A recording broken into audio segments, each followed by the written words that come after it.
Bwana Leonard anatoka makao makuu ya chama.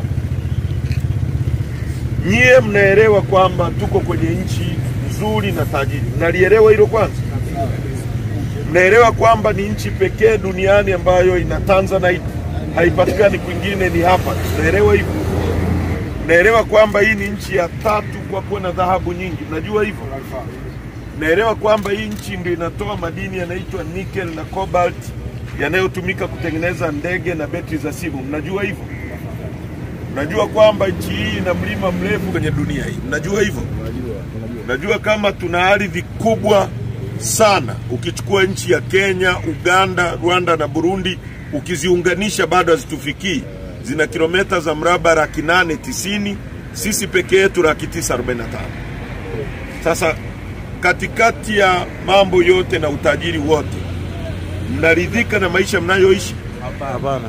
Umaskini mlionao nyie vijana ni umaskini wa kutengenezwa na viongozi wa hovyo walioko madarakani. Ndio maana tunataka mabadiliko. Tunataka mabadiliko kwa sababu hata kilimo chetu hakitunufaishi. Nyie si watu wanalima alizeti hapa? Lakini tunaagiza mafuta kutoka nje ya nchi ya kura ya bilioni 265 kila mwaka. Nyie mngepewa matrekta, mkapewa na mbegu, mkapewa na viwanda vya kusaga hayo mafuta. Nyie mafuta hayo tusingeagiza kutoka nje. Hizo fedha zisingetoka nje, zingeingia kwenye mifuko yenu, mkiwa na matrekta, mkiwa na mashamba, mkalima, nyie ndio mkauza mafuta ndani ya nchi. Kwa mngetengeneza utajiri badala ya kukaa mnafanya betting au mnakaa vijiweni mnasubiri mpige debe.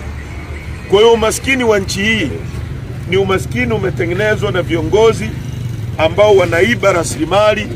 Nyie mnabaki maskini. Hamwezi kutibiwa vizuri, hamwezi kulala pazuri, hamwezi kuishi vizuri, na matokeo yake mnaamini kwamba umaskini wenu umetengenezwa na Mungu. Mungu angekuwa anataka muwe maskini, asingewaweka kwenye nchi ya 3 kwa kuwa na dhahabu nyingi, angewaweka jangwani kule. Mungu ametuweka hapa ili tunufaike na rasilimali zetu. Kwa hiyo tunahitaji mabadiliko.